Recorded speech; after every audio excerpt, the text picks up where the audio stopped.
Dobro došli u srpsku istoriju. Danas ćemo pričati o Vuku Stefanoviću Karadžiću.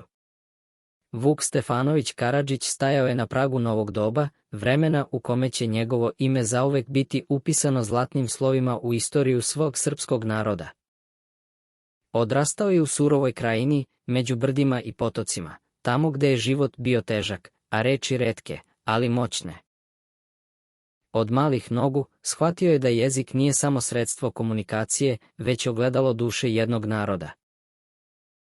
Kada se, u vihoru prvog srpskog ustanka, našao kao pisar i činovnik, Vuk je gledao kako krv i znoj oblikuju budućnost Srbije. Međutim, u haosu borbe i poraza, shvatio je da se istinska pobeda neće izboriti mačem, već rečima. I kada se ustanak srušio, Vuk je napustio rodnu zemlju i krenuo u Beč, noseći u srcu težinu i sudbinu svog naroda.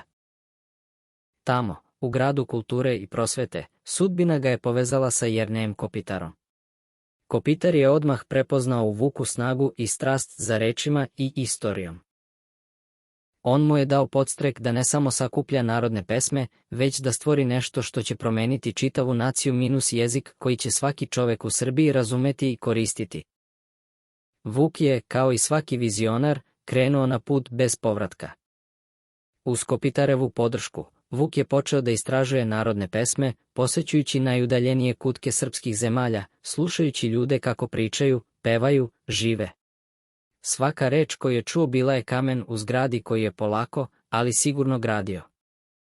Znao je da nije dovoljno samo sakupljati reči, morao je da ih oblikuje, da srpski jezik učini jednostavnim, zvučnim i razumljivim svima. Godina 1818 donela je prvu Vukovu pobedu. Objavio je srpski rječnik, delo koje je, iako kritikovano i odbijano u početku, bilo prvi veliki korak u reformi jezika. Tokom sledećih decenija, Vuk je neumorno radio, boreći se protiv starih normi i sistema koji su držali narod daleko od pismenosti i kulture.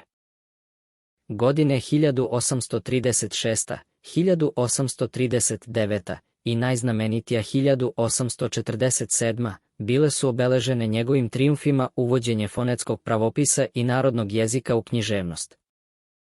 Slaveno-srpski jezik elite i visokih krugova polako je gubio bitku pred snažnom i jednostavnom lepotom narodnog govora. Vuk je razumeo ono što mnogi nisu, da prava snaga jednog naroda leži u njegovoj sposobnosti da govori i piše svojim jezikom, jezikom koji je rođen iz narodnih usta, a ne u aristokratskim krugovima. Krajem svog života, Vuk je bio svedok promena koje je pokrenuo.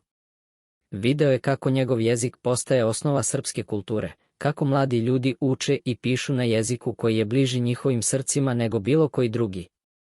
Iako su ga tokom života pratili i protivnici, Vukova misija bila je ispunjena. Dok su godine prolazile, Vukovo ime postalo je simbol borbe za jednostavnost, za autentičnost, za ono što je istinski srpsko. I u svakoj rečenici koju danas pročitamo na srpskom jeziku, možemo osetiti deo njegove vizije, deo njegove strasti, deo čoveka koji je iznova oblikovao jezik jednog naroda. Ovo je bio samo prvi deo ili uvod u lik i delo Vuka Stefanovića Karadžića.